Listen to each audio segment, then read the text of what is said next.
Thank you all for joining us today. My name is Walt Bauer, and I am the Pre-Service Training Coordinator at the Human Development Institute at the University of Kentucky. Welcome to the Human Development Institute's first fall seminar in the HDI seminar series. My brief visual description is I am a white male wearing glasses with hazel eyes and a blue collared shirt with a blue, white, and gray tie. My virtual background is a three-story brick building that has offices for the Human Development Institute on the University of Kentucky campus. We use Zoom for our virtual platform. Audio is provided through the virtual platform. Our speakers will provide opportunities for questions today, and we welcome questions from all of our participants. Please type your questions for our speakers in the Q&A box for a robust question and answer session. If you hover over the bottom of your Zoom screen on the Zoom toolbar is the Q&A option. Please use the chat box for technical questions. We have real-time captioning for the webinar in the closed captioning feature. Turn on the captioning by clicking on the closed caption button at the bottom right-hand corner of your screen and then clicking Show Subtitle. Should you have any questions about CEUs, you can contact me. My email address is walt.bauer@uky.edu. Again, my email address is walt.bauer@uky.edu. We will have a 5-minute break at about the midpoint of the seminar. Please take a moment to complete our brief evaluation. You will receive an email that provides a link to access the session evaluation after the seminar. It is really helpful as we plan for upcoming seminars. The title of the seminar today is Improving Transition Outcomes for Youth with Disabilities. It is a pleasure and a privilege to introduce our presenters today. I would like to introduce Dr. Debbie Taub with the Kentucky Post-School Outcomes Project at the Human Development Institute at the University of Kentucky. We also have Dylan Kasich, is a vocational rehabilitation counselor with the Kentucky Career Center at the Office of Vocational Rehabilitation. Austin Nugent is a disability program administrator with the Human Development Institute at the University of Kentucky. And we also have Dr. Kara Ayers, is an assistant professor and associate director at the University of Cincinnati Center for Excellence in Developmental Disabilities. I am now going to turn it over to Dr. Taub to get us started. Dr. Taub, the floor is yours. Hi, everybody. Thank you so much for inviting me to speak today. Well, inviting Tony um, to speak. I'm here on Tony LoBianco's behalf. I am also part of KIPSO, as Walt mentioned, and our work is really looking at post-school outcomes for students with disabilities 1 year after graduation. I am a white woman with short, brown, slightly curly hair. Um, and my background, oh, and I wear glasses. And my background is a forest of autumn colored leaves. So I am going to talk today about the post-school outcomes in Kentucky. Let me tell you first about KIPSO, which is the organization for which I work. It's a contractor for Kentucky Department of Education to collect and report Indicator 14 information. The federal government requires that we collect information on integrated competitive employment, higher education, and non-engagement for students who have exited school and have a disability 1 year after they exit school. We also want to look at what factors lead to positive post-secondary outcomes and how well are schools implementing these. And that's part of what we're going to talk about today. I do want to point out that our survey collects a lot more than just those 3 questions of whether you're working in a competitive integrated employment position, whether you're in higher ed, or whether you're not doing anything. So we'll talk about that too. So first I wanted to show you what I have on the page here is an outcome trends graph. And there's 3 lines. The top line is competitive employment. And Basically, it's a jagged line that starts at 51.4% and ends in 2025 at 41.4%. And it started, whoops, oh, let me go back. It started, I have to move all of you lovely faces so I can see the rest of my graph. It started in 2016. So since 2016, we've seen a pretty significant drop in the number of people who leave high school and have disabilities who are competitively employed. The next line is a green line, and it's for the unengaged. Now, these are students who, or former students who are neither in a training program of any kind, they're not in a vocational tech training, they are not in higher education, they're not in any kind of employment. So they are what we call unengaged. And that trend line goes from 30.9% in 2016 to 32.50% in 2025. So it's remained pretty steady, with one exception that we'll talk about in a minute. The bottom line is higher education, and this line is pretty flat. The competitive employment line goes up and down a little bit. The unengaged line is fairly straight with a little bump in the middle. And then the higher education line is fairly straight, starts at 18% in 2016 and ends at 18.3% in 2025. Now, one thing that you might notice on this graph is that there are some little bumps in the graph in 2020.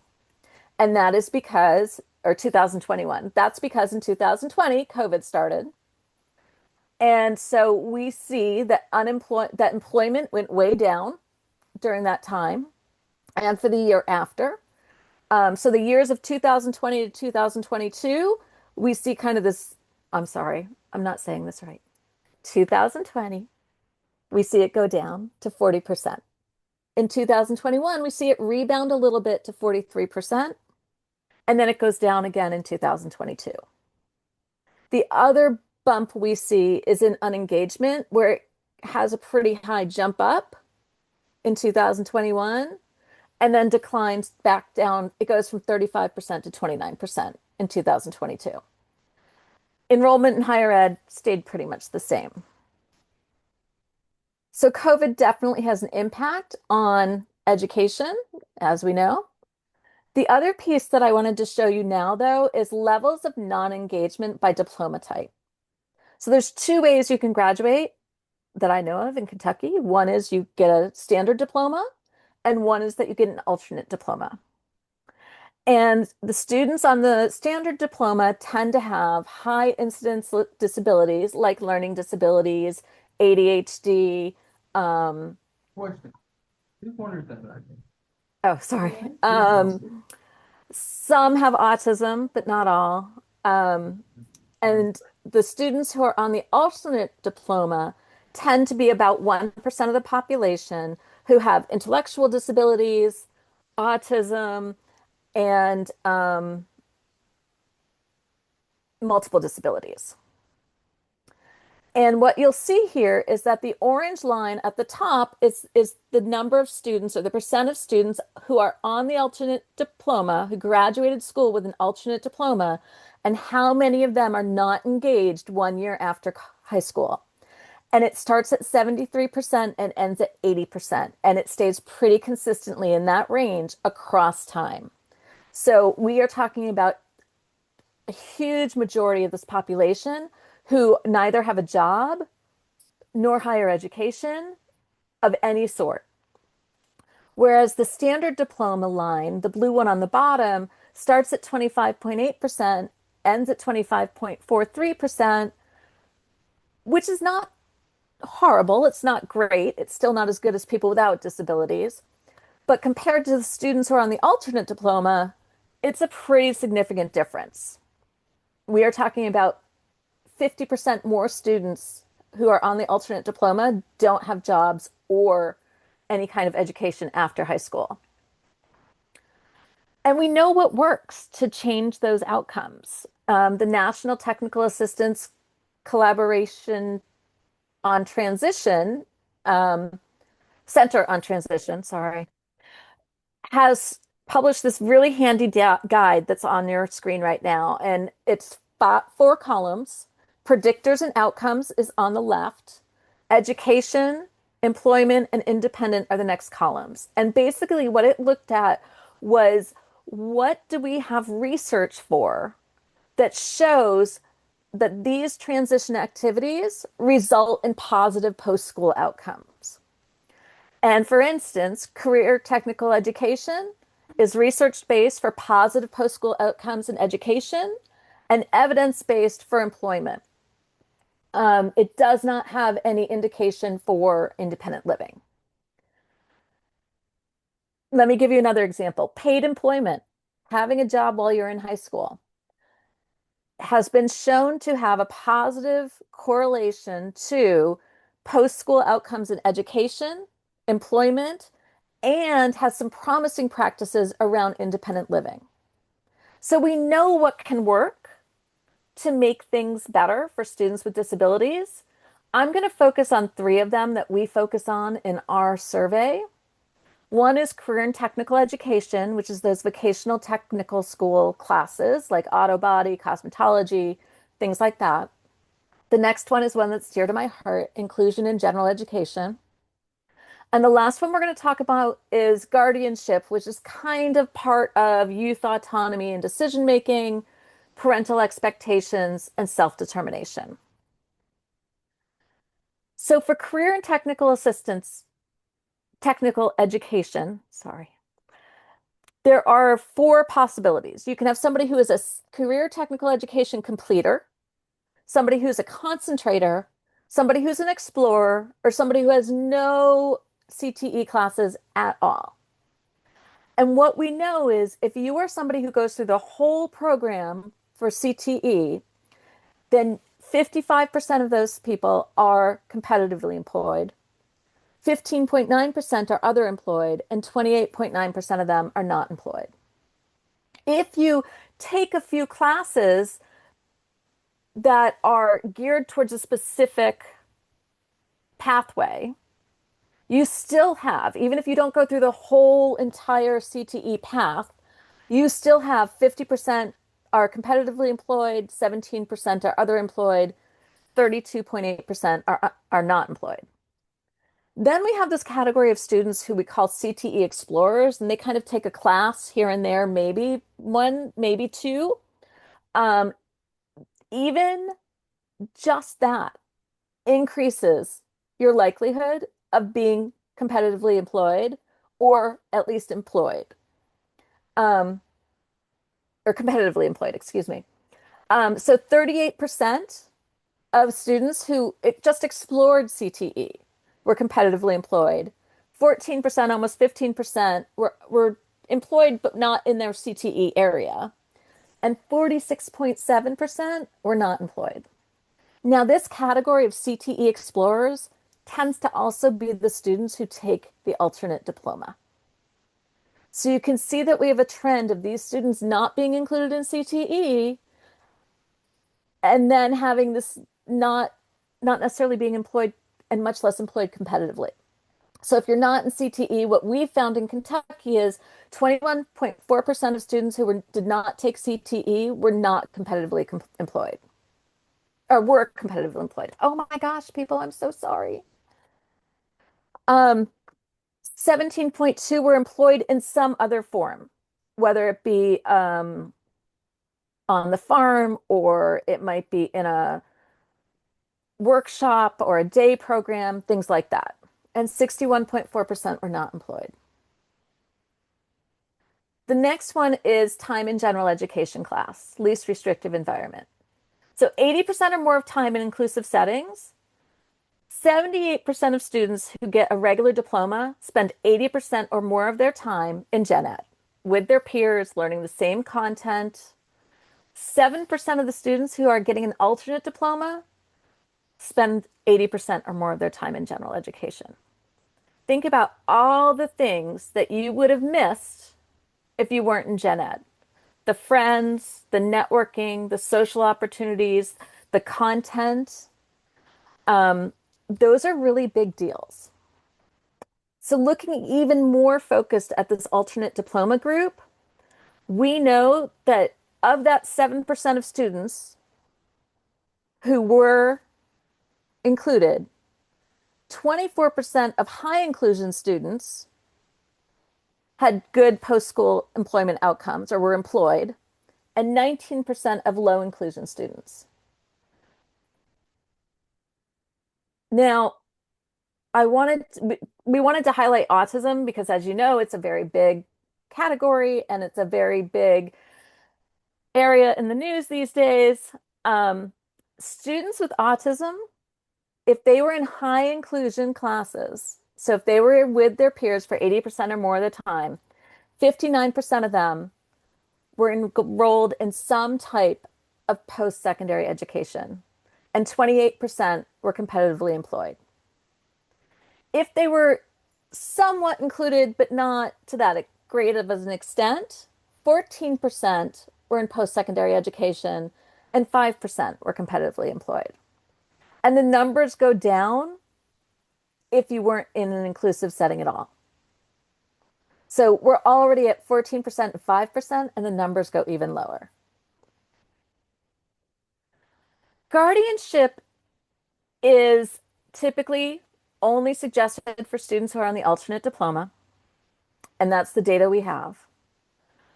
We also know that there are many types of guardianship, but what tends to happen is full guardianship.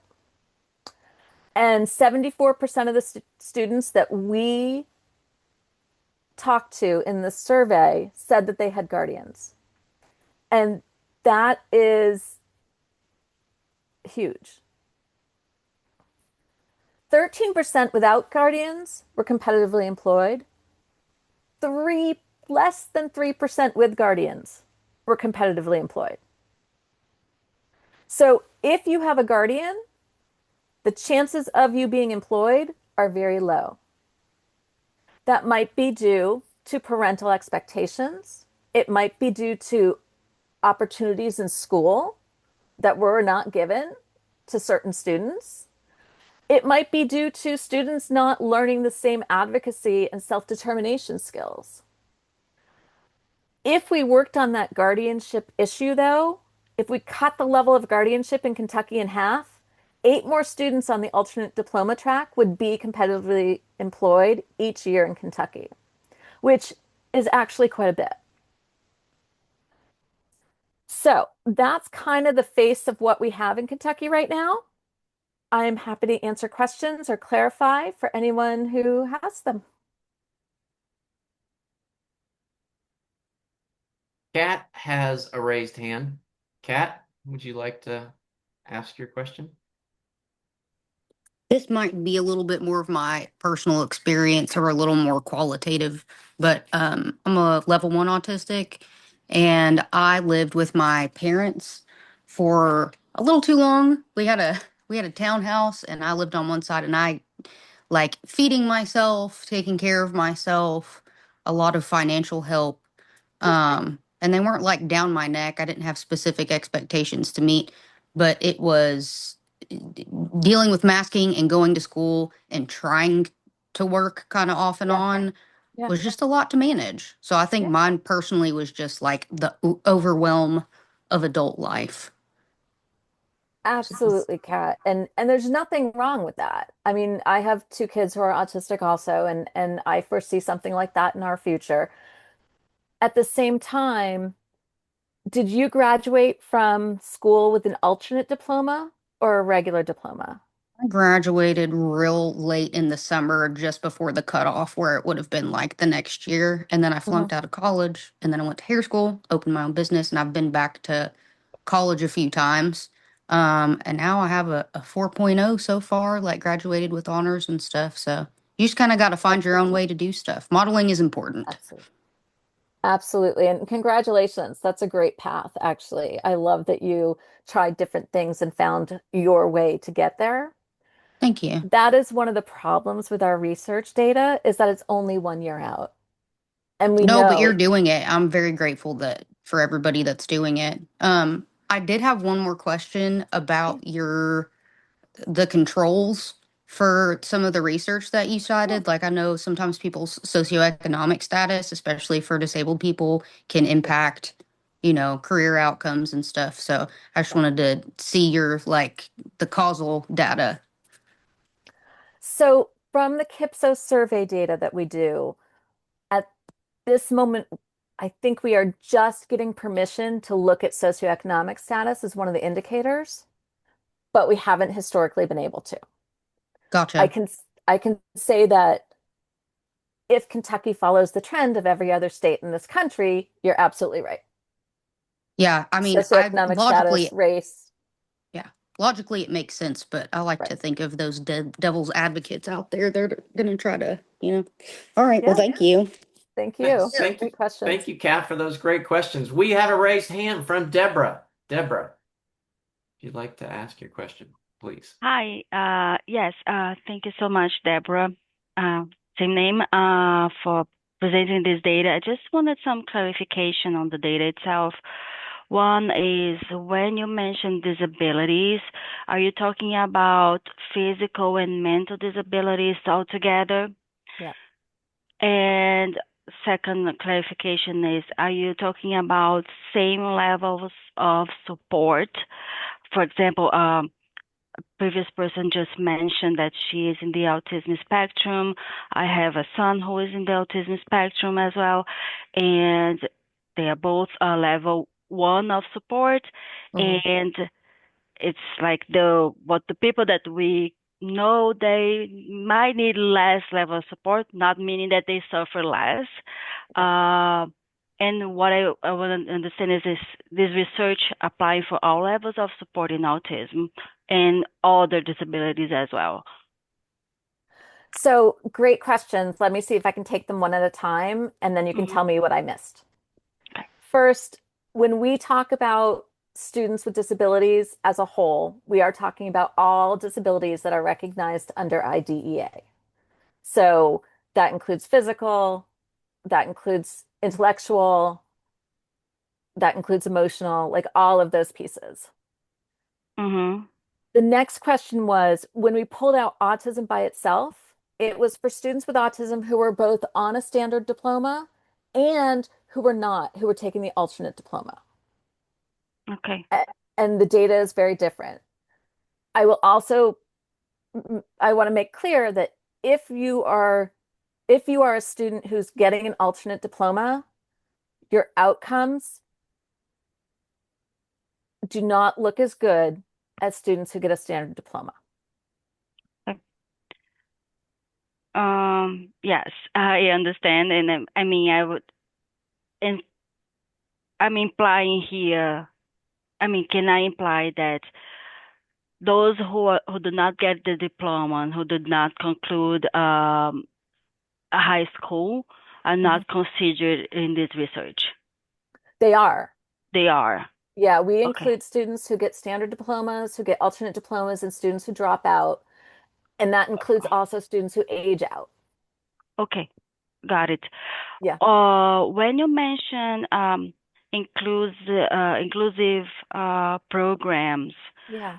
are you talking about like public school who is supposed to be inclusive, and what you would consider non-inclusive? Is it like just a school that is not as supportive as the public school system, or do you include also specific programs that are developed specifically for people in that condition, like people with blindness, they would go to a specific school? Is that considered as inclusive school or non-inclusive school?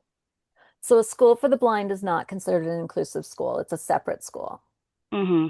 When I talk about inclusion in this space, in this way, we are talking about students who are with their general education peers who do and do not have disabilities, because we know kids Mm-hmm. in gen ed do and don't, for 80% or more of the time. And that means that they're there for content and not just specials, Mm-hmm. art, PE, music, but they are actually there to learn the content too, even if they're learning it to a different degree. Mm-hmm. One of the things that we know from kids who are on the alternate assessment is that they learned so much more than we ever gave them credit for once we started teaching them content. Mhm.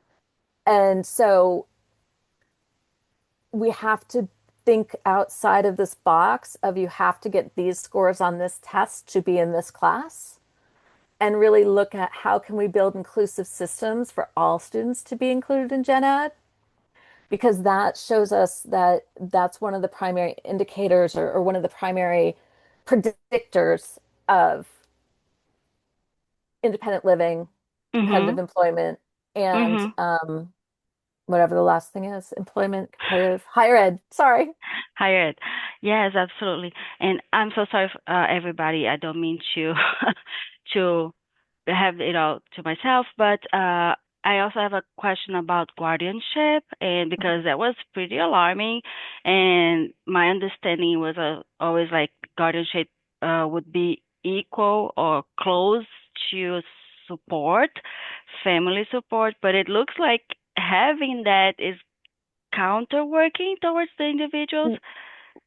Let me be really clear. So, guardianship that I'm talking about is that, and there's multiple ways to do guardianship. Okay. Um, when I was teaching, I was told by my more veteran teachers that I had to tell all of my teachers of kids who were turning 18 that they needed to get guardianship of their kids or they would not be able to see their grades or help make decisions with them or anything ever again. Mm, And that is not true. There are okay. different levels of guardianship. Full guardianship is when the person who has guardianship makes all the decisions for the person with the disability. Got it. So it's like someone who is no longer a minor, but is still have someone being their guardian. Thank you for clarifying.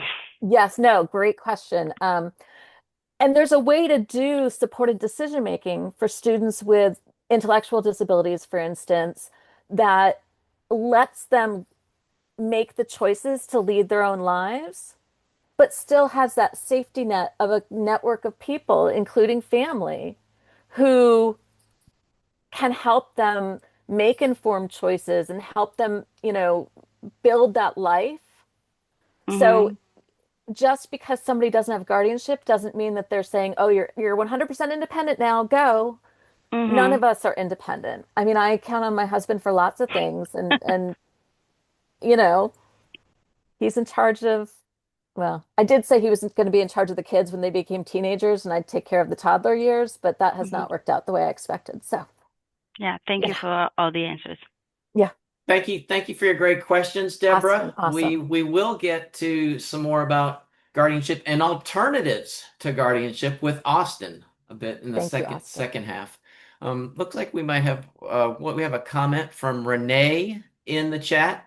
Were there, it's actually a question. Were there other variables considered, such as transportation challenges regarding the guardianship statistics? It feels like more assessment of variables would help confirm why that rate exists.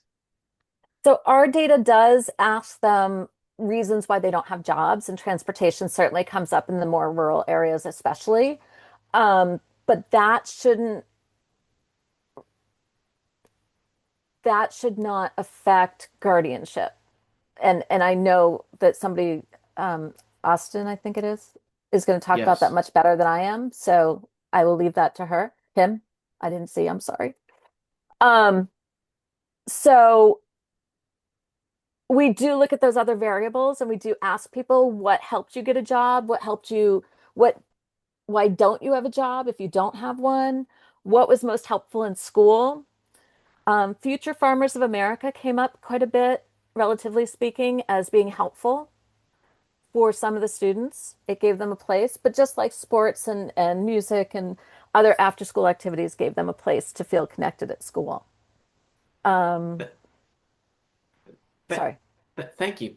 We have some more questions, comments, few comments in the chat. Let's save those for the second half. We should have some time for those questions in the second half because we have another presenter in this first half, and it is Dylan. Dylan is a vocational rehabilitation counselor with of the Kentucky Career Center in the Office of Vocational Rehabilitation. Dylan. All right, thank you, Walt. I'll get these slides pulled up here.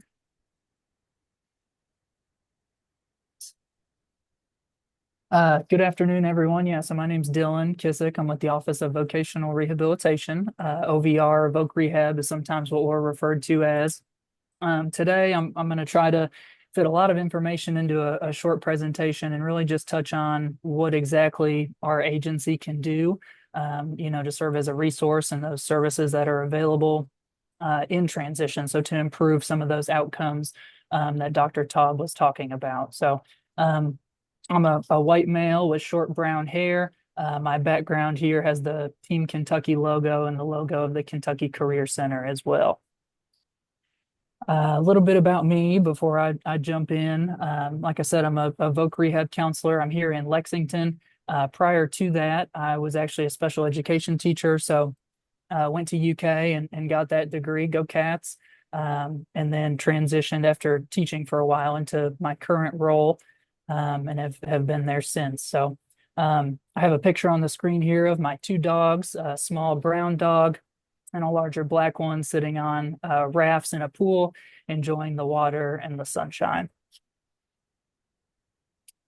Okay, so today I'm going to try, like I said, to cover a lot of information. Want to just give everyone kind of an overview on OVR and what exactly we do, those services that are available, especially during that time of transition specifically, and how we can work with students, the current state of our agency, since there's been some changes recently, and then just some final thoughts, suggestions, and hopefully answer any questions that you all have. Okay, anyone in the special ed field, right, or the disability field knows that we love acronyms. So I've kind of listed some here just as a reference for you all. Some of the ones I'll touch on right now that we'll really be talking about. OVR, VR, Voc Rehab, like I said, is just that Office of Vocational Rehabilitation, that office and agency that I work for. PREETS, Pre-Employment Transition Services, that's a big one that we'll touch on today. As well as this CWTP, Community Work Transition Program. And like I said, these other ones are just kind of for your reference. I'm sure many of you are aware of these already. Okay, so our office in general, OVR, our mission is to empower Kentuckians with disabilities to maximize independence and economic security through competitive integrated employment. And so essentially what that means is that we're, working with people with disabilities to help them achieve their goals related to employment, provide a lot of different services, work with a really wide range of people. But that's always our end goal, is that employment. And like I said, it has to be competitive and integrated employment. We do get state and federal funding. On a federal level, we're governed by the Rehabilitation Services Administration, RSA, which is under that Department of Education. And then here on a state level, we're in that Education and Labor Cabinet as well. Serve individuals all across the 120 counties in Kentucky. So every county should have an office assigned to them that can serve those individuals there. And then related to transition specifically, since 2014 with the Workforce Innovation Opportunity Act, we've really tried to emphasize transition outcomes, right? That's just kind of a big emphasis in the field and with our agency as well, to kind of build from the ground up and focus on our youth. But that legislation also mandated that VR programs have to use at least 15% of their federal funding for those PREETS, pre-employment transition services, that I'll touch on a little bit. So that's kind of another reason that, there's a big push to improve some of these outcomes and try to address some of these things. Okay, a little bit of context, the process of working with OVR in general. And so this could be students or, adults. We work with a really wide range of people. Like I said, it would typically start, if someone initiates the process as they are a student, with PREETS, those in pre-employment transition services. Then when that person's ready to move on and continue with the process, they would fill out a referral. They can do that themselves. Sometimes people are referred to us from providers, school staff or school districts, or other people that are a part of their team.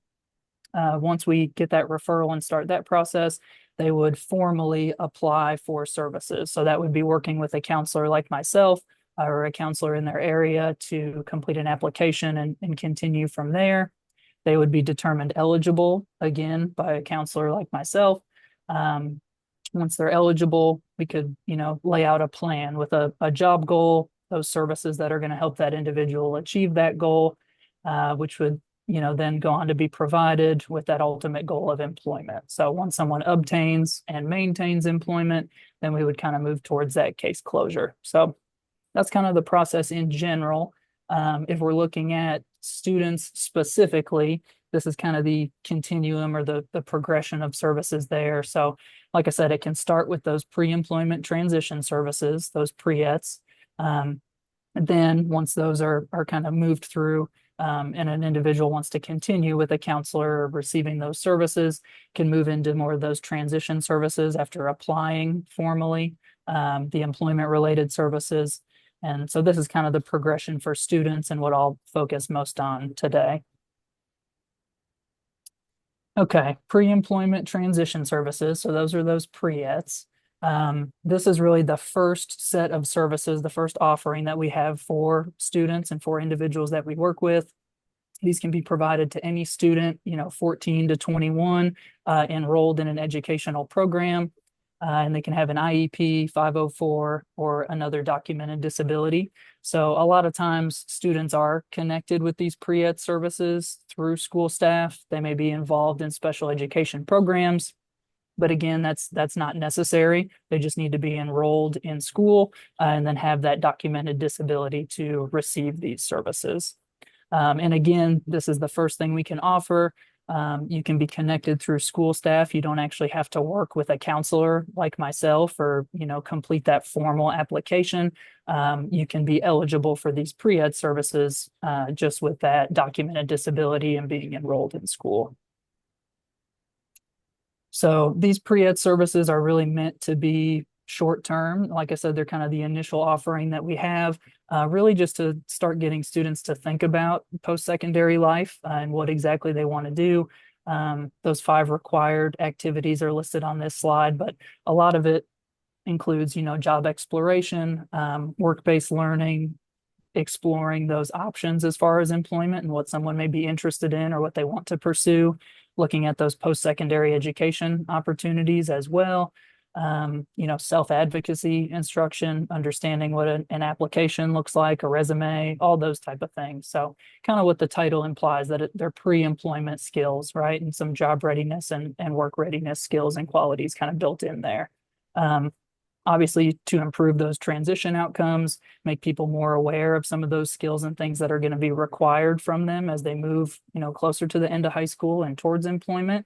And then, like I said, pursuing or looking at some of those post-secondary education options if that's a path that someone is wanting to go on.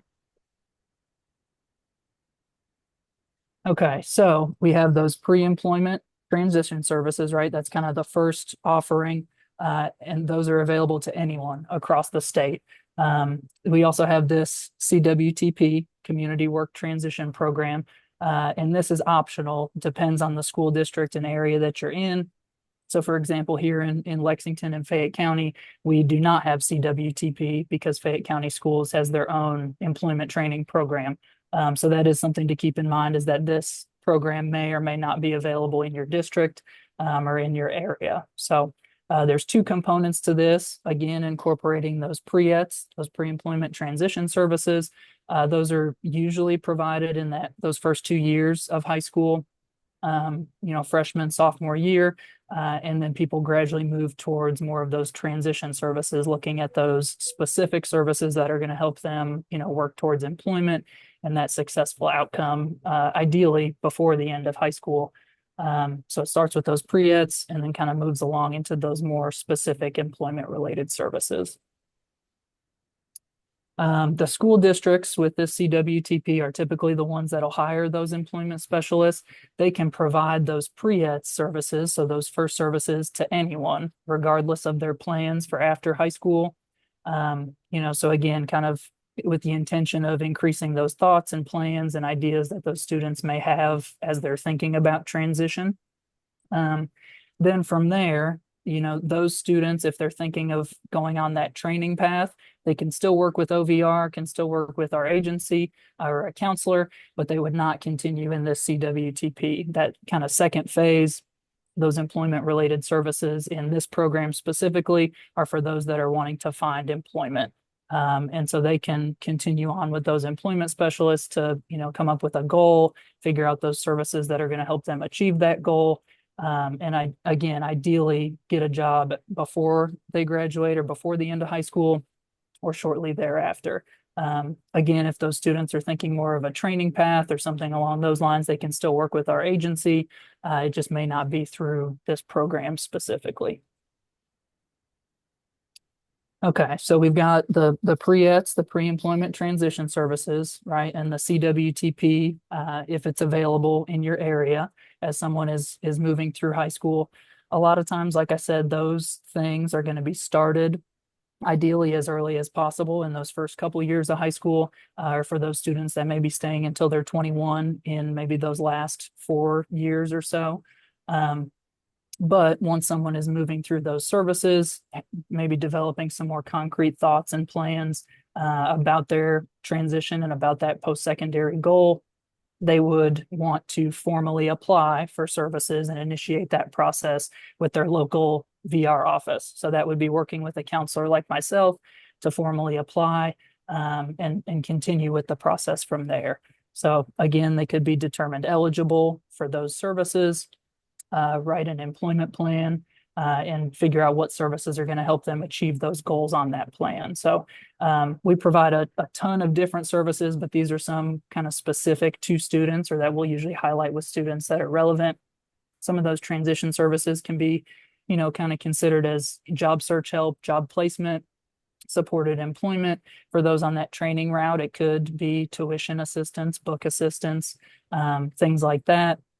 Specific to employment or once someone is on the job, could be assistive technology or rehab tech, interview clothing, work clothing, bus passes to get to and from work, accommodations, all of those things. So again, tough to touch on all the services that we offer. Usually if it's disability related and impacts your work or your school, we try to find a way to help with it if we can. Okay, a couple other things just to be aware of that are specific to OVR. Project Search is another one that is out there now, especially here in Lexington. So a lot of this one depends on the school district. They typically will select students to participate in this. But it's a program based on workplace immersion for students with intellectual and developmental disabilities. They will partner with an employer, place them on a work site. They'll do rotations within, that employer. And that's kind of their primary learning environment for that school year is to gain a lot of those skills. Ideally, potentially maybe to get hired with that employer, if not using those transferable skills then to seek other employment. And so again, that's one that may or may not be available in your area. A couple other things that we offer specifically are the Carl D. Perkins Center in Thelma, Kentucky. That's a vocational training center. It's residential. It has a variety of vocational paths for people to pursue, but also very comprehensive, has all those related services, job readiness training, life skills training, driver's training. So really, really wide range of services offered there as well. And then we have the McDowell Center for the Blind in Louisville. And so that's specific to individuals with visual impairments. But same thing, very comprehensive, assistive technology training, orientation and mobility, really wide range of things that they work on as well. And those specific centers, those two, the Carl Perkins and McDowell Center, are available to students, as they're thinking about what skills and things they may need moving after high school. But they're also available to adults and older individuals as well that we work with. Okay, kind of changing gears here a little bit. Current state of OVR, and some of you may have heard of this or may not have. So, like I said, we get state and federal funding. So right now, with everything going on, we have limited funding, and essentially that means that we're having to put individuals on a wait list for services, at least at the moment. We're not shutting down, we're not stopping services, anything like that. We're still providing services to those individuals that had a plan in place prior to this wait list, or order of selection is what it's called. So we're still serving those individuals. It's just those new applicants that come through that we're having to put on a wait list, at least with how things stand right now. The good news is that those pre-ed services I talked about, the pre-employment transition services, can still be provided to those students that have a documented disability still in school. So they do not have to go on the wait list to receive those pre-ed services. So that's a big plus and a thing that we can offer to those students, at least at that moment. And then as they move through, if they're wanting to formally apply for services, that's when, potentially they could be put on that wait list. So I put a link on here to our website, kind of dedicated to that specifically, and it goes into more detail if anyone has any specific questions about that. Final thoughts, I guess, really just coming from my education background with the experience I have now, the earlier you can get connected with OVR, the better. Whether it's through school staff and just touching on what OVR is, transition planning is a huge piece of it, obviously. And the more time that you have to invest in that, the more time a student has to think about what exactly they're wanting to do, potentially the better the outcome can be and the more prepared they're going to be for that life after high school. So I would really just encourage you all to speak to teachers, special ed staff, us, here in VR offices, to just get information and try to get connected early. And just, based on research that I've consumed through my experience in program pre-eds, and those VR services can facilitate some of those successful outcomes. So addressing maybe some of those, job readiness issues or things that may be present in some of those students that we're working with. So again, the earlier you can get connected with us, the better. I've included some additional resources here. I think the slides will be shared with everyone. So these links can take you pretty much to a lot of the information that I've covered, because I know I've tried to squeeze a lot into this short period of time. So there's flyers, websites, videos, things like that to kind of touch on even more all these things that I've tried to cover. And I've listed my contact information here as well. You all are welcome to reach out to me directly. You can also use those links at the bottom of the page to connect with your local OVR office. So whether that's, a student or someone that has already exited high school and is still kind of in that transition phase, or, even those individuals beyond. We work with a really wide range of people. So you're welcome to reach out to your local office. If it's a student specifically wanting to get connected with those pre-ed services, I would tell you just to work with some school staff, because like I said, you don't necessarily have to work with a counselor for that. So reaching out to, special education case managers, teachers, individuals during those IEP or ARC meetings as well, just to get connected with those pre-ed services if that's something that you all are interested in. So that's pretty much it for me. I appreciate you all listening and happy to answer any questions that you all may have. Thank you, Dylan. That was very helpful, awesome presentation. We have a question in the chat from Michelle, and the question is, do you know how much longer you all, OVR, will be on an order of selection and a waiting list? That is a good question. We do not, unfortunately. So I know that our central office in Frankfurt, pays really close attention to that, monitoring our budget, the wait list, all the people that are now on that wait list. And so as they have information, they can update us as counselors in our local offices. But yeah, at this point, we don't have more guidance on that. Thank you, Dylan. Would I assume an announcement obviously would be made on the OVR website as soon as that status changes? Yes, yeah. As updates become available, that link that was on that slide is kind of specific to that order of selection in that wait list. So updates should be posted there. And I imagine that they'll be, pushed out and publicized as they're available. Thank you, And Dylan. once the wait list is lifted, we will be contacting the people on the wait list. So they will be notified, the people that are there. Yes. Yep. Thank you. Dylan, this question in the chat is from Amanda. What is your recommendation if a family is struggling to work well with their current OVR representative and does not feel heard or seen? Sure. And that's a little tough just without, not knowing what's going on, and everything can be individualized. But I would encourage you, if you haven't, to maybe try to bring up some of those concerns with that counselor or with that representative that you're working with. I know we try to, be as helpful as we can and be flexible, and ideally, right, make you feel seen and heard. We never want someone to feel like they're not getting that service or support exactly that they're looking for. So yeah, I would encourage you to bring that concern up with them. And then obviously, if things continue or there's other issues, I know individuals are always welcome to reach out to branch managers. So it would probably be that counselor or representative supervisor as well. So I'm sure you could do that. But yeah, I'd really encourage you just to reach out to that person specifically and see if you can express those concerns and hopefully solve that issue. Thank you, Dylan. We have a comment in the chat from Kat.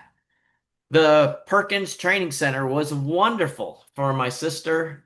Her confidence grew so much during her time there. I know you mentioned that as a resource. The Carl D. Perkins Vocational Training Center, and you mentioned it was in Thelma. I've actually been there quite a few times. For those who may have not been to Thelma, can you say a little bit more? Thelma is just outside of Paintsville, Kentucky. Can Yeah, you so say a it's little in. bit more how you might apply and how long a person would be in a Sure, resident at the sure. Carl D. Perkins Yeah. Vocational Training Center? Yeah. So yeah, Carl Perkins, I've had great experiences sending people there. Definitely not for everyone, all individualized, but they have a variety of vocational tracks. It is in Thelma and it's a residential center. So individuals typically will go there for an evaluation. And then depending on the results of that, recommendations may be made for a specific track or training program that they have. And then if they choose to pursue that, they'd go stay and live at the center. Um, Sometimes I present it almost as a good alternative too for individuals that are looking to kind of get away and almost attend college or attend that residential piece of that post-secondary education. The program lengths vary just depending on which track someone is in. It can be, like 8 months, can be up to 18. So it kind of just depends on what exactly someone is going for the training. And they may start with like the job readiness piece of it, the life skills piece of it, and then move into the vocational training specifically. Some individuals are able to jump into the vocational part a little bit sooner. So that kind of plays into how long they may be staying there as well.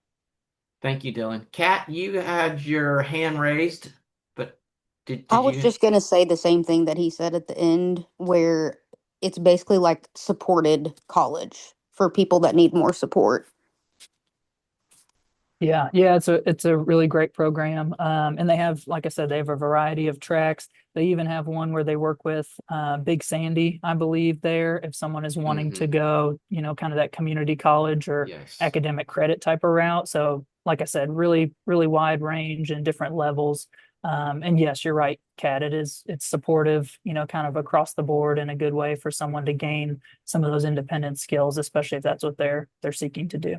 I think that having that back and forth with like-minded peers is huge and was huge for my sister, just to have that time away from the parents or guardians and to just build those relationships and problem solve troublesome relationships. I feel like people end up being pretty isolated with their disability, especially if they end up being in special ed and stuff like that. So it's just kind of nice that they get to have some of those social moments that they may not otherwise. Yeah, absolutely. Yeah, you get the support from the staff, but then also from the peers, that are there alongside you as well. Dylan, we have a question from Melissa in the chat, and Melissa's question is Carl D. Perkins also on a hold or wait list at the moment? Yeah, so to have someone go to Carl Perkins, they would need to complete that formal application. So if they're not already working with a counselor and have a plan in place, then yes, they would, complete that formal application, be determined eligible and placed on that wait list. And then once they're able to be served off of it, they could move forward with Carl Perkins if that's what they were wanting to do. Thank, thank you, Dylan, for your tremendous presentation. Very helpful information. Um, we are right on time. We have time for a 5 minute break. So let's take a 5 minute break and come back at the top of the hour, and we'll pick up with Austin at the top of the hour. So please take a 5 minute break. Thank you.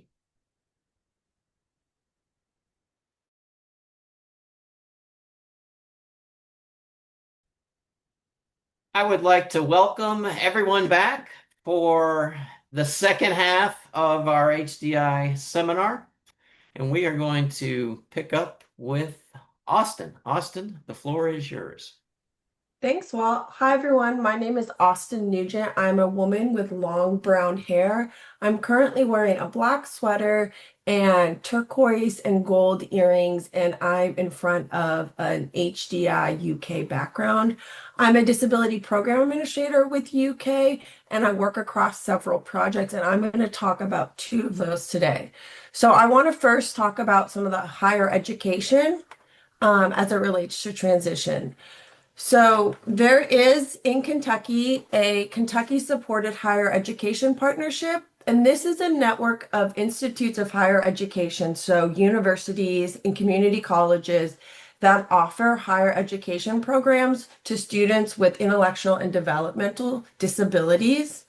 And our vision is to ensure that the higher education system is welcoming of students with IDD, increasing opportunities for success, employment, and community engagement.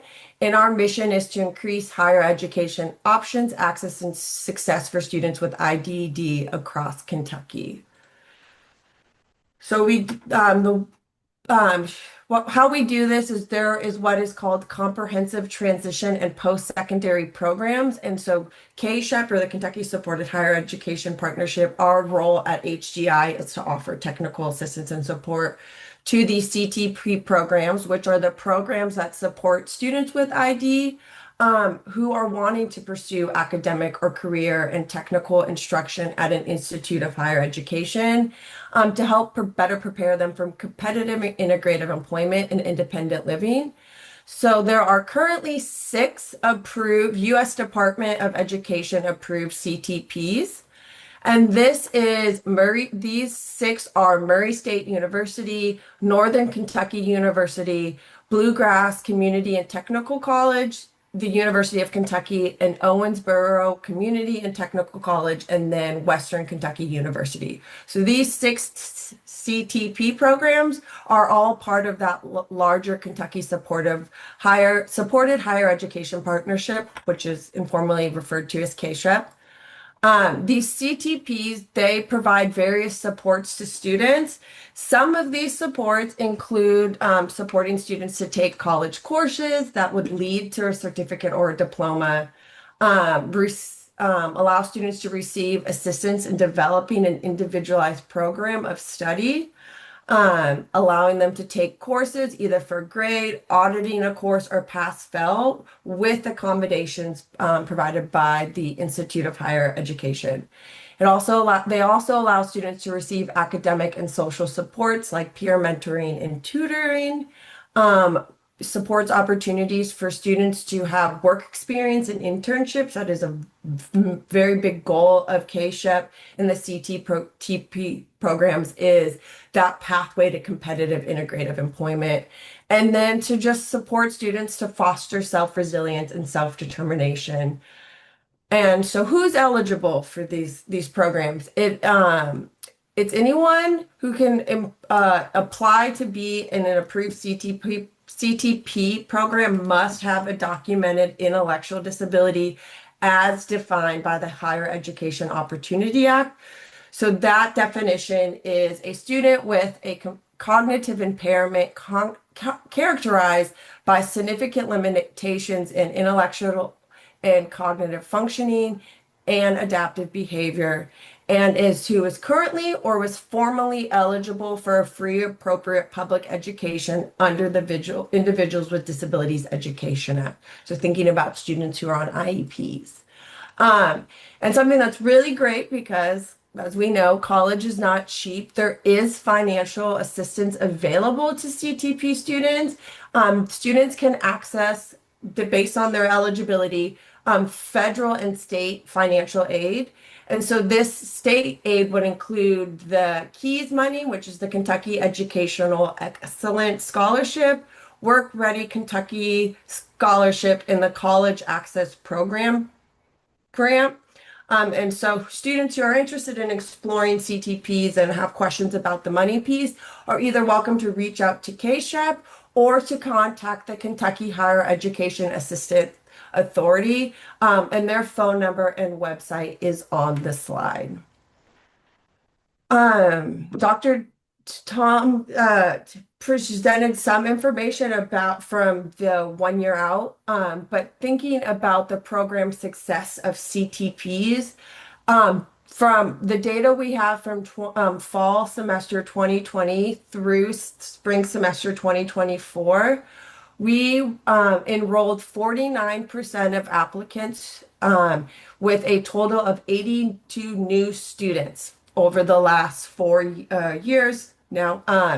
78% of students who were enrolled in a CTP program had paid employment during or at completion of their program.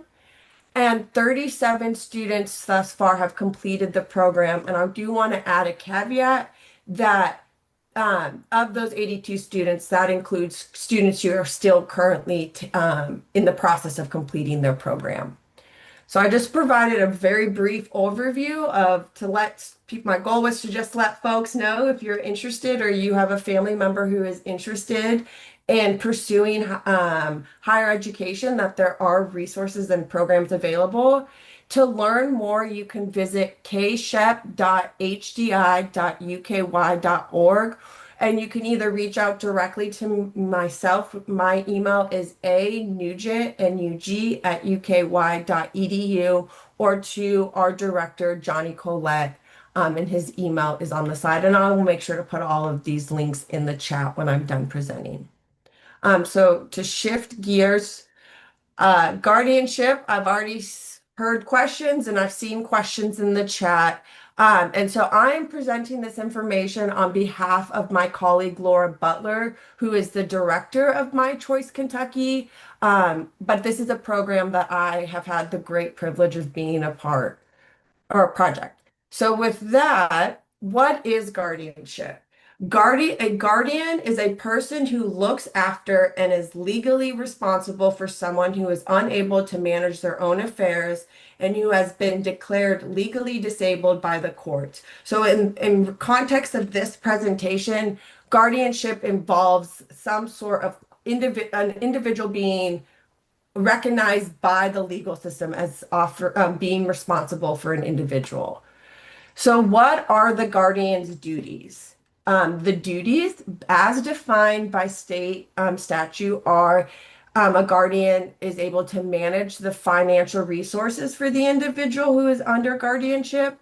They must submit reports to the court, and they must make sure that the individual under guardianship, so that the ward, which is that technical legal term, civil rights and personal freedoms are not restricted too much, only to the extent necessary to provide care and services. So it is not this all-encompassing absolute power over an individual's life. It's supposed to be something that supports individuals with disabilities.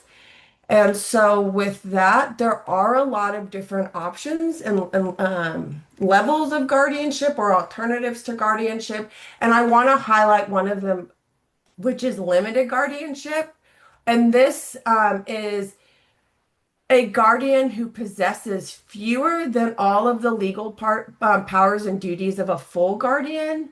and whose powers and duties have been specifically enumerated by court order. So what this means is uh, would this means that this limited guardianship, it ends at 5 years. It expires after 5 years, whereas full guardianship, that is for life. And this limited guardianship is supposed to be temporary, uh, or it has to be renewed or it expires. Meanwhile, full guardianship can only be removed by a judge's order, so it's a little bit harder to remove full guardianship. So when you're considering, does my family member of this individual I support need a guardian? Some questions you can ask are to look at the abilities of each individual, their strengths, for using that strength-based lens. Thinking about, can they take care of their own personal needs for physical health, food, clothing, or shelter? Can they manage their personal financial resources, so their money? Are they going to be taken advantage of or exploited? So there's those safety concerns. And then are there alternatives available? And so this is a really great resource or tool if people aren't sure, or if maybe there's a disagreement between family members or support networks about, does somebody need guardianship? It's called the Practical Tool, and it was actually developed by the American Bar Association for lawyers, but it's again a really great resource. And it just helps people and support networks to think about guardianship before going down that route. And like I mentioned, it can be incredibly difficult to terminate or change or end guardianship. And that's because all changes to full guardianship must be done under or through the courts. Uh, However, at any time, any person can request the courts to terminate, change, remove, or in the case of limited guardianship, renew that limited guardianship after 5 years. But again, it does require the court and the legal system being involved. So some guardianship myths. Dr. Tom mentioned some data, shared some data about just the different trajectory of folks who have guardianships versus those who don't. But some major there are some myths around guardianship, and we just like to debunk them because, for example, guardianship is the only way to allow another individual to access educational, medical, or legal records. That is not true. Guardianship also is not guaranteed that it's going to protect people from abuse. It also does not prevent people from giving away their money. It does not ensure people will have a place to live. It does not guarantee people will get services. Having a guardianship does not ensure access to medical care. And guardians are not allowed to force people to take their medication. Um, a guardian cannot control who a person can be friends with. Um, a guardian cannot keep people from accessing and using illegal substances. I know that sometimes is a surprise to people. And guardianship cannot prevent people from committing crimes. So just some things to think about when you're thinking about why are we seeking guardianship? It's one of these things like that understanding that guardianship may not be the solution to protecting individuals with disabilities. So how do we do that? There's this really great framework or tool or resource that we like to use, which is called supported decision making, and it really prioritizes supporting people with disabilities to have autonomy over their life and feel power and control over the decisions impacting them. So this is the practice of working with people that an individual trusts, such as friends, family members, providers, and others, to get the information they need to help you make decisions. And I encourage you all to think about when you make decisions in your own life. I guarantee you do not make most decisions. You may make most decisions, but I'm guaranteed there are times when you make a decision where you seek information from others. I don't make decisions about what my car needs without consulting a mechanic or my father, who is far smarter about cars and Or something as simple as what should I make for dinner? Like I ask my husband for input. So just thinking about we all use supported decision making. Um, and then this is a really great graphic. It's called Spectrum by a girl named Earl, and it says gauging success based on level of independence. No way. Kind of, and the below that is it says normalizing the reality of lifelong interdependence, and the person is smiling. And so this is just to really highlight that capacity and competence are not the same. A person may need help, but they can make decisions when provided the correct level of support. So thinking about alternatives to guardianship and supported decision making, because again, no one makes decisions alone. So there are a lot of great resources out there. Walt is going to share the PowerPoint so you have access to these different resources. But I also want to share my colleague Laura Butler, who I am sharing her slides on her behalf. Her email is laura.smith2@uky.edu, and she is always happy to be a resource for families and professionals who are wondering if guardianship is an appropriate fit for somebody and thinking through alternatives. So that I will open it up for questions. Austin, we had a question in the chat from Julia, and you have addressed this. And the question from Julia originally was, does Kentucky have a specific training program for guardians, or is this usually informally managed by a specific family member or other advocate? And your reply, first reply was with to Julia was My Choice Kentucky. Yeah. So My Choice Kentucky is a great resource to start with. And like I said, Laura is happy if she doesn't know the answer to connect you to the folks who do. But specific to Julie's question, private guardians, so family members or people that you know who become appointed in the courts. This is in Kentucky. They are not required to take any training before becoming somebody's guardian. However, if you're a state appointed guardian, so thinking of like the guardians ad litem, they do have to take some training.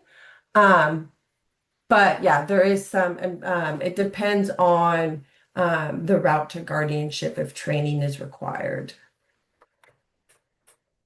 We had a follow-up question in the chat to that question from Julia. Do you think if there were, I guess, required to have trainings, it may assist in employment and or access to resources and services?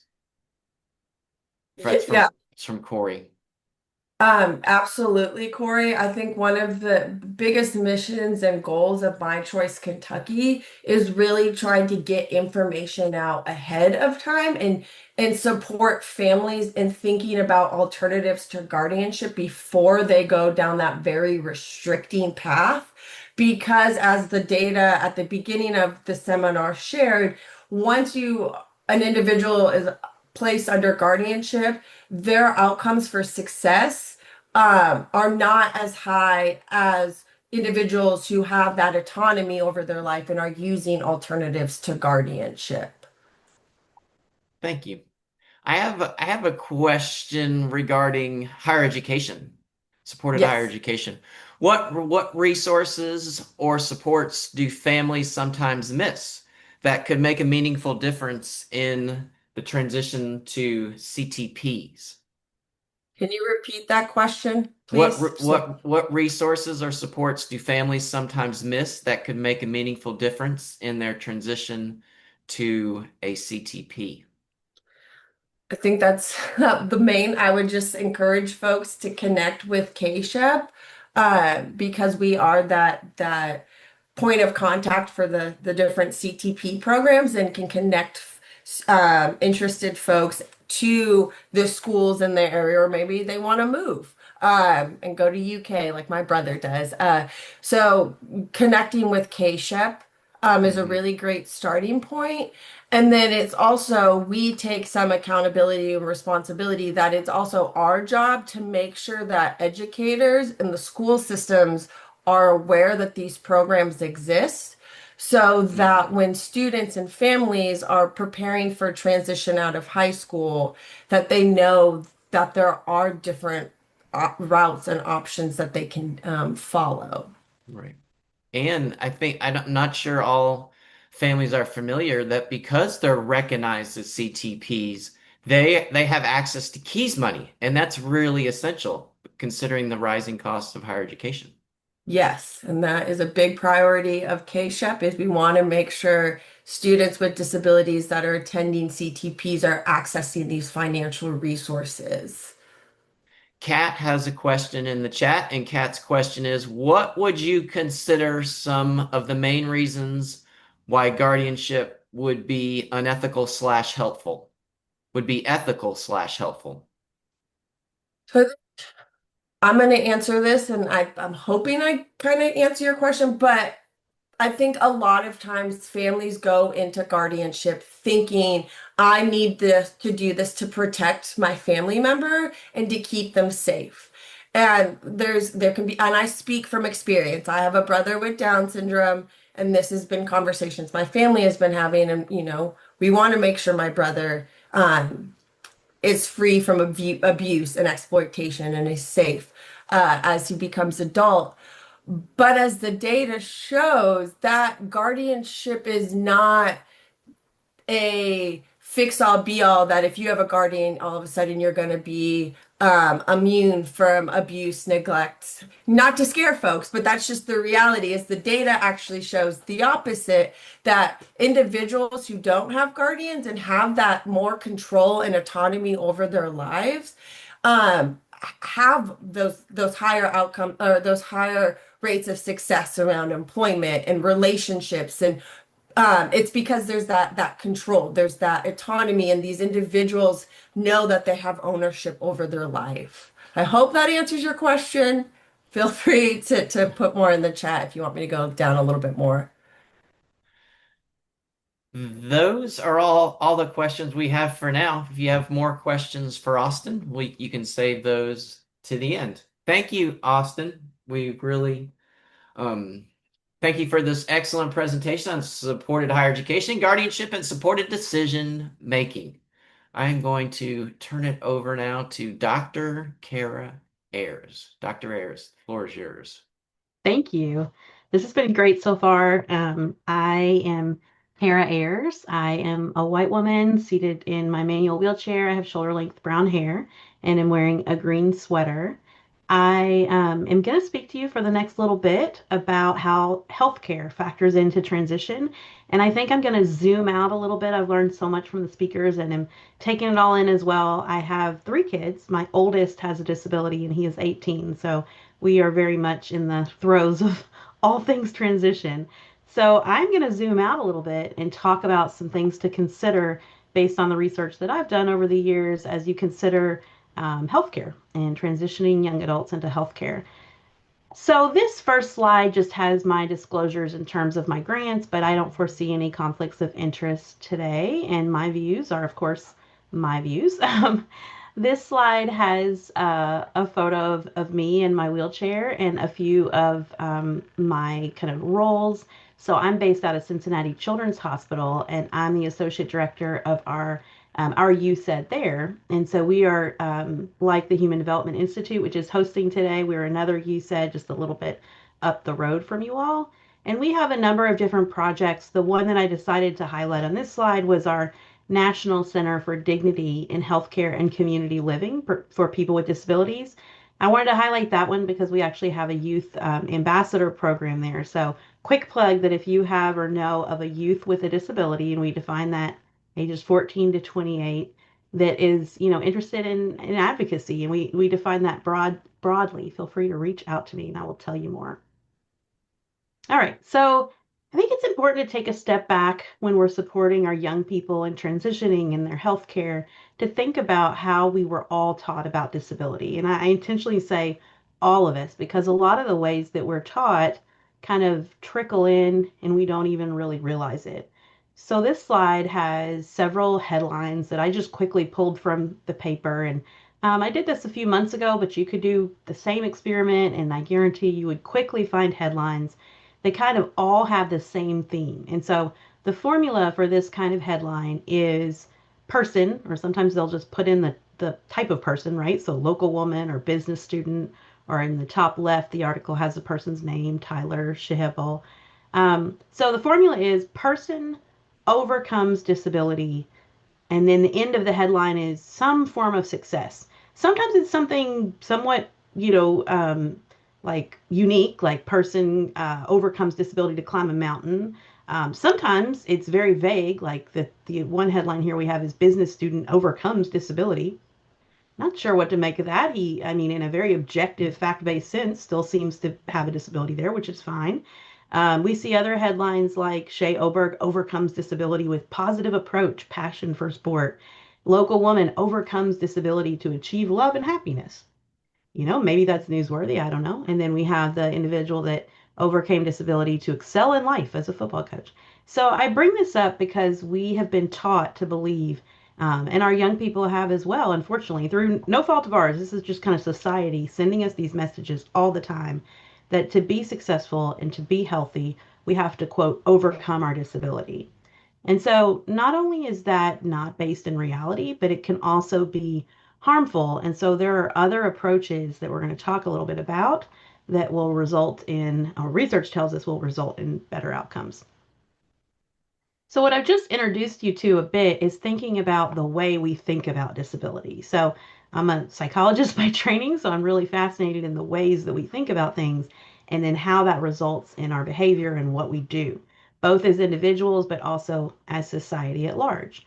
So I'm going to give you a quick Disability Models 101. I teach this to my students in our Foundations of Developmental Disabilities class because it sort of helps you translate the way a system or an individual that you're working with is seeing disability. And once you understand that, you can use different strategies to work alongside them, or when we need to, work against that way of seeing disability. So disability models are also reflected in history, but they're not like kind of across a timeline per se. So, and we'll see examples of that in that while one model might have been more common, decades ago, there are often still remnants of those ways of thinking about disability today. And the reason that we care about them is that they guide society in the way society treats disability. So the first that I'll speak about really quickly is the moral model of disability. And this really is based in the idea that disability is caused from wrongdoing or sin. And sometimes it is, tied to religion. It's kind of based around the idea that a person's behavior should be faulted and is wrong, and because of that, disability is caused. So we do see very recent modern examples of this, but we also see examples of, I know my family is from Eastern Kentucky, and when I was born with my disability, my mom's grandmother believed that it was because she hadn't taken the precautions necessary not to see a snake. So you can think about the ways that if we view disability in this way, how it would lead us to segregate people with disabilities and to put them to the side because we wouldn't want that kind of shame to be passed on. Another model of disability is a charity model. This is also very prominent. It is very hard to break free of because it's successful in raising funds. And so this model shifted a bit from the moral model in its belief that people with disabilities are victims of their circumstances and that they deserve pity. So in some ways, it resulted in better treatment by society than, for example, the moral model motivated. But in other ways, hopefully you can think about how, if I'm a person that views disability as something to pity, then if I'm an employer, I'm not likely to hire people with disabilities. So a lot of your fundraising campaigns, this is an old advertisement for Easter seals you see on the screen of a young girl kind of dropping her crutches and moving into the light, it looks like. So this is still a common way of seeing disability. The way that we've all been taught most, often and dominantly to think about disability is this medical model of disability. And this is the idea that disabilities are a list of symptoms and problems that a person has. They're within the disability, they're within the person, and that our uni our universal goal, no matter what the disability, is to cure it, to get rid of it, to resolve it. And so this is the way that healthcare providers are taught to think about disability. And when they're not taught to think about disabilities in different ways, it can become a large problem, because if we only look at symptoms of a disability, we also fail to recognize how society interacts with that person based on their disability. So, for example, my son has a type of dwarfism. He's a little person. So his medical symptoms are pretty straightforward, meaning that he's about 4 feet tall, even though he's 18 years old. But if I only understand that, I miss out on a huge piece of understanding what it's like to live his life. Because when he goes to apply for a job, for example, even if he can reach all the parts that he needs to at the job, the stigma and discrimination that he faces when other people encounter him is a huge part of his lived experience that we don't get just by looking at his medical charts and seeing his height. And we could probably give examples of that of every single person that's here, thinking about, who they're here either as a person with a disability, or with, or their child, or a person they work with. Excuse me. This has more visual image of the next model that I'm going to introduce, and one that I want you to spend more time thinking about than maybe you have in the past. So we have a staircase on the right of this slide, and we have an individual in a wheelchair. And so the medical model of disability would look at this staircase and say that, the need for a wheelchair makes this person disabled. The social model of disability would say that in this situation, the absence of a ramp is what's disabling them. And so why this is an important shift in thinking is it's going to open up different solutions that you have for healthcare challenges as you go into adulthood. Sometimes they're medical model. Sometimes I have an acute medical issue that I need a doctor to address. Other times I also need my healthcare providers to consider the social aspect of disability. So the social model of disability really sees society as the disabling factor, and that includes attitudes and remaining environmental barriers as the problem. And the social model places the quote burden of disability outside the individual and really within all of us. And there's a video that's linked here that I encourage you to check out. It's a fun, like 3 to 4 minute video. It might be fun to even watch if you have a young adult or a teen with a disability, and to talk through it. It sort of turns the idea on its head. So this video has everyone in the video is in a wheelchair except for our main character of the video. And it's the idea of how, we can still view this idea of what actually, quote, disables us if we flip it around in terms of who's the majority and who's the minority. So I encourage you to check that out. I also encourage you to practice kind of flipping your own language. So when you encounter a space that's not accessible, whether it be, in this case, there's an image of stairs. So for me, as a wheelchair user, this wouldn't be accessible, but maybe you encounter a place where there's a need to read at a literacy level that is not accessible to you or your child. So I really encourage you to start flipping your language. So instead of saying she can't get into that building because she's in a wheelchair, saying she can't get into that building because it's not accessible. So when we look at it as an accessibility problem, it opens up a wider range of solutions as well that we can work on together. And the young person can join us in working on those as well. And so I mentioned at the top the problem with the view, the very dominant view, that to be successful in life and to be healthy, we have to overcome disability. So not only is that not based in reality, but it's failing to see another perspective and another view that's backed by science. So as you're supporting your young person in transitioning and in figuring out their own healthcare, and in taking leadership of their own healthcare, helping them to develop their disability identity has been shown to have a number of benefits in this process. And it's important to know that disability identity is fluid. So your or my disability identity today may be different, likely is going to be different 10 years down the road. And I know mine was for sure different 10 years ago and 10 years before that.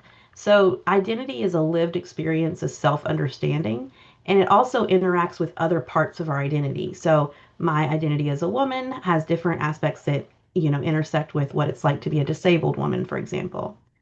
This slide has some of the psychological benefits that research supports in fostering disability identity, and for some people, pride. So we see results like reduced depression and anxiety, greater flourishing, which is a psychological term of really kind of doing and getting what you want out of life, enhanced self-esteem and self-worth, We see post-traumatic growth, which is really an exciting term that's kind of the other side of the coin of post-traumatic stress or trauma, where we see people actually have beneficial gains and measurable gains after a traumatic experience. And we see community belonging and support. So it's not just kind of a nice thing to try to promote in our youth with a disability as we think about their overall health, but it's backed by research as well. And not everyone will get to a point of disability pride, but everyone has the potential to identify in some way related to their disability. And we know that acquiring a disability also comes with a different process in developing an identity related to disability. It's not to say you can't or you won't, but it just is a different process of I was born with my disability. I had many friends who acquired their disabilities, and we just have kind of different paths to getting to our disability identity development. It's also, of course, it's complicated. I think developing any part of our identity as a young person is. And it's non-linear, meaning that it's not just going to be a straight path. There's going to be twists and turns along the way. And this slide has kind of a squiggly line that it gets tighter towards the end, where it's kind of illustrating a visual that on one end of the spectrum we have pride related to disability.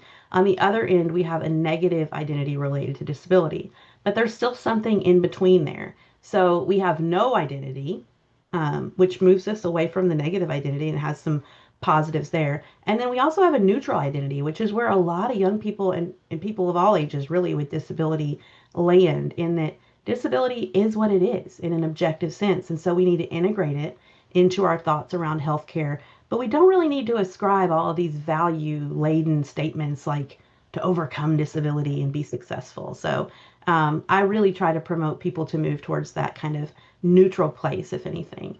And so I hope that I've kind of injected a new idea for you to think about as you support your youth through their healthcare transitioning, using these strengths-based approach and also thinking about their disability identity formation. I am going to move us. I know you have these slides, so I'm going to move on just a bit so that we can conclude with our thoughts around what this means for health equity. And so as we think about disability and the attitudes that you're going to encounter related to disability, we probably focus the most on a specific attitude, which is ableism. And so, and why we care about attitudes is they don't just exist in our head. As a society, when lots of people have negative attitudes about disability, which unfortunately they do, including some healthcare providers, that results in stigma, which results in exclusion and discrimination. And so ableism is specifically that discrimination against people with disabilities, and unfortunately it does happen in healthcare settings, so we have to think about that as we're planning and preparing our young people for transition. I use this image to teach about ableism for a lot of reasons, but in a healthcare context, ableism, just like this smog that you see on this black and white image, is is literally bad for our health. So we want to have discussions about ensuring that your young person, you know, is heard at the doctor's office, is believed in their reports of pain, for example. And when that doesn't happen, what's next? What's the next step to get the health care that they need? So I'm going to conclude with just a few strategies that I encourage you to consider to reduce healthcare inequities. And so when we think about equity, remember that we're thinking about not everybody has a fair chance if we give everybody the same thing. So instead, we're going to take a more individualized approach. And I know most of you know this, but I think sometimes we forget that this is still true in healthcare, right? So if I'm giving everybody a bike for a healthcare intervention to get out and get healthy and exercise, you know, it's okay to ask for accommodations to make sure that those bikes um, are able to be accessed in the same ways for the whole group of people. And so in this case, for the person on this slide that needs a wheelchair, it's a more advanced accommodation. We see on the slides, it's also some minor size adjustments for others. We have one more visual of equity on a track, but instead I'm going to move us to just another reminder to really practice using that disability affirming language to switch up attitudes. So use neutral or empowering language rather than deficit-based terms. Model that also when you're speaking with your healthcare providers alongside your youth, and you know, encourage and expect them to do the same. Normalize and validate disability identity. Encourage self-definition and understand that it's a challenging process to develop disability identity. So understand that resistance. This is counter to what everything society teaches us about disability. So resistance is normal in that sense. And remember that accommodations are often needed in healthcare settings. I think sometimes we're really good as parents of kids with disabilities about remembering accommodations are often needed and should be requested in education settings. Sometimes we forget that healthcare settings as well. And we can all help advocate to adapt policies to reduce structural ableism at like a systems level. I have, another kind of more specific strategy listed here in terms of when we're thinking about tech for people with disabilities, sometimes there are awesome solutions, sometimes not. And remembering that autonomy or choice in whether a person's solution is tech related is part of that kind of larger choice spectrum as well. So we really just want to ask people with disabilities what they want. So these are ways that you can reach me. And I think I made it in time. So I have my email on here, and then you also have access to these slides. So I would welcome questions.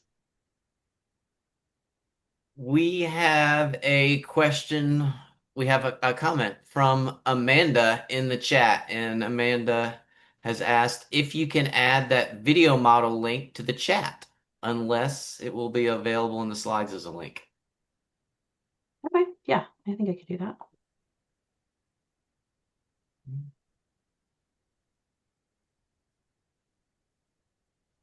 Let's see. Do we have other questions or comments for Dr. Kara Ayers? We have a question from Julia in the chat. Are medical professionals receiving specific training on inclusivity, equity, and access? So in some cases, I know that I give a lot of trainings on that topic to medical professionals, but I also worry that in some cases where the sort of cliche of quote preaching to the choir, and the people that sign up for a lot of the webinars that I'm invited to or attend a lot of the grand rounds that I give at hospitals are people that are already somewhat more open-minded. And so I especially look for opportunities where continuing education like that is required, or like entire divisions require all of their staff to attend a training.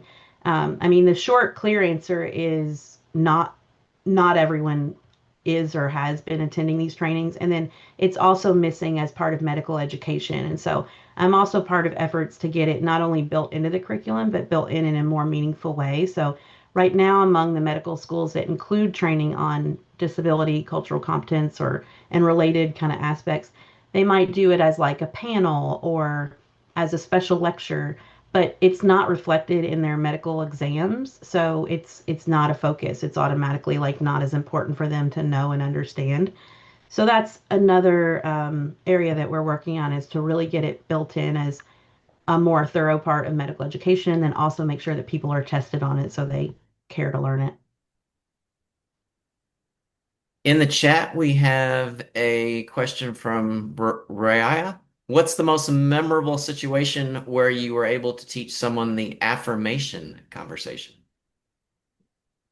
Um, so I really approach opportunities to learn from like patients and their families with a sense of curiosity in terms of how are they talking about their disability or their child's disability, because that tells me so much. And I do the same with providers. So sometimes providers, and even in my own health appointments, I'll say sometimes providers will be like nervous to say the word disability or wheelchair, and they'll literally actually be like stopping in the middle of their sentence to hopefully they're hoping that I'm gonna fill in the blank for them so that they can know what word I prefer.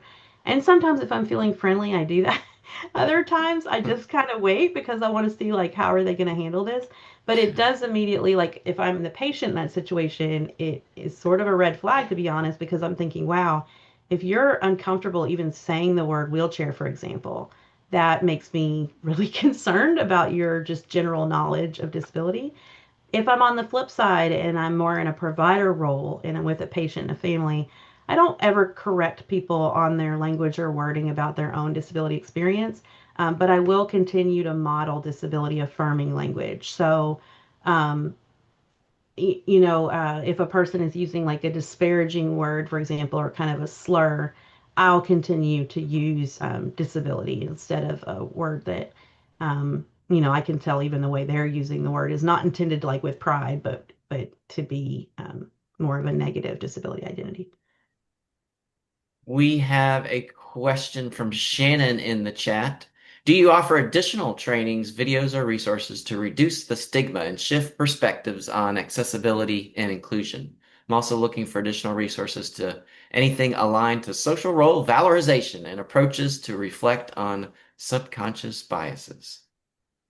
Oh, yeah, I do have a few things out there. I mean, it's sort of like based on those topics. I think it's a little bit here and there.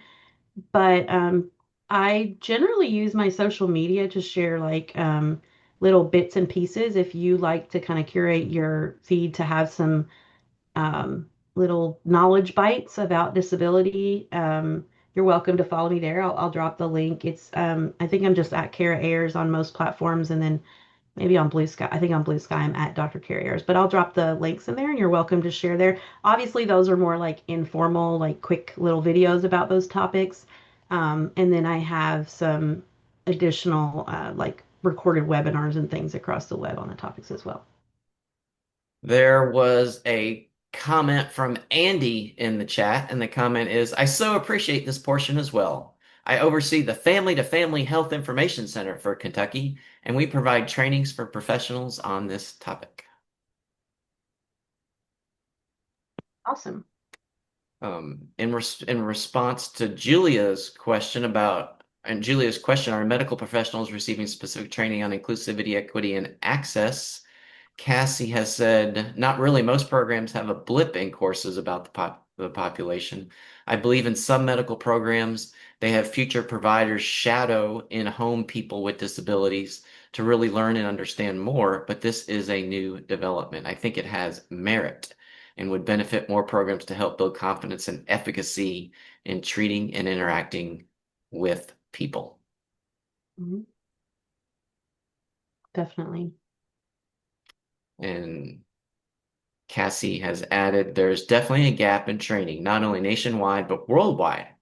It really inhibits access and appropriate care.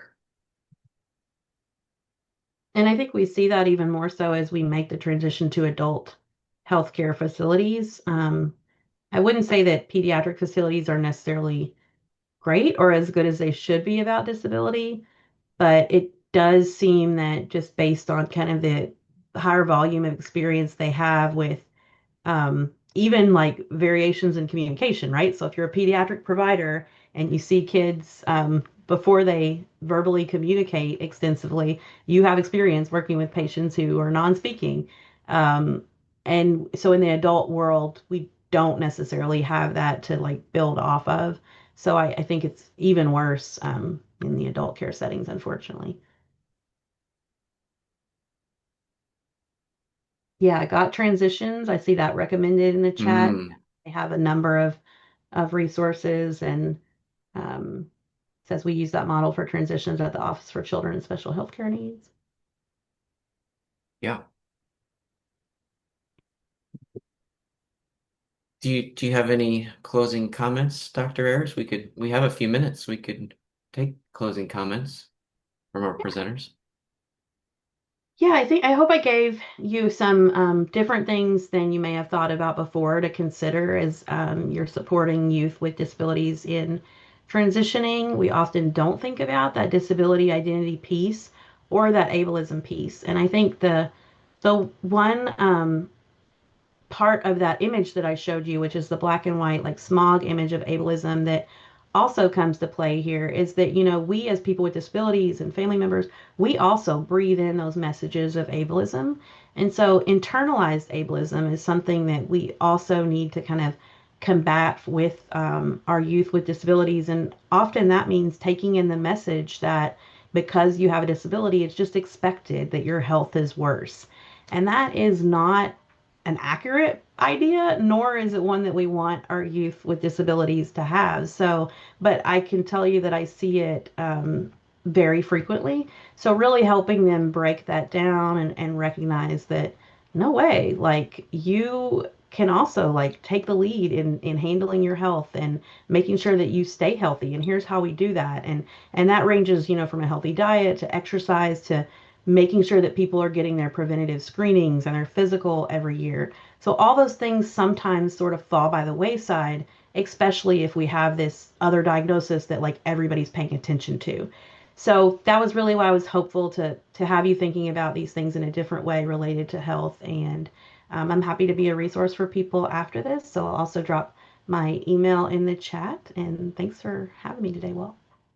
Thank you, Dr. Kara Ayers. It's been very helpful and very thought-provoking as well. Dr. Deborah Taub, we kicked off this presentation with yourself and Kipso. Do you have a closing comment? As you, I I just want to say that for me, I love the way that this session went together in terms of understanding the context of disability in Kentucky for students who've just left school, and then understanding what resources are there and what kinds of supports are available to the bigger picture of as an American society, how are we viewing and in some ways disabling people um, through attitudes as opposed to and physical environment. And so I think for me, the big takeaway is if our goal is that all people have lives that could be envied by other people, right? That they have choices, that they have friends, that they can work if they want to, all of those pieces, then we need to start by thinking about how inclusive we're being from the very beginning of their lives, in every aspect of their lives. thank you, Dr. Taub. Well said. Dylan, do you have some final words for us today? Sure. Yeah, I agree with Dr. Taub. It was great for me to hear the other presenters and the information from everyone. Coming from kind of that service provider side and the resources and things that are available, obviously I would encourage everyone to get in touch with that, but I think it's really important to be mindful of the data and what that shows, the indications of guardianship and some of those other things that were touched on, and then the healthcare side as well, just that societal level. So I agree with Dr. Taub 100% that we touched on a variety of things just that we can all be mindful of, and how those can contribute to quality of life and just what that post-secondary outcome can look like for students. So I really appreciated the seminar. Yeah. Thank you for those kind words, Dylan. Austin, last but not least, do you have any closing comments for us today? Oh, wow. I don't know if I want to be left with the final word. I think two things I would end with is one is oftentimes when we are talking about students in K through 12, it's so much emphasis is put on least restrictive environment. That's the like language around free and appropriate education is we're really striving for that least restrictive environment. But then there's this flip that happens in the switch where the individual is nearing adulthood and all of a sudden we're thinking about these restrictive things like guardianship is so restrictive rather than first starting with least restrictive and thinking about okay, what is the trajectory we want to for everybody. So often students with disabilities are automatically assumed to be on this different trajectory than non-disabled students, but really we should all be striving to have everybody on that same trajectory, recognizing those end goals should be the same, and we just provide the supports as needed. So those are just, I think, two comments I would end with. I think this is a really great seminar and kind of putting all the pieces together. We shared a lot of information in a little amount of time, so I really would just encourage folks to follow up with additional questions whenever you think of them. If it's the middle of the night, you have our emails. Don't hesitate to email us because we all are happy to be resources. Thank you, Austin, for those two comments. I want to thank our presenters for taking time out of their day to share their expertise with us, and also thank all of those who attended this seminar for taking time out of their day to spend some time with us. We are so grateful for the variety of perspectives which brought richness to the conversation.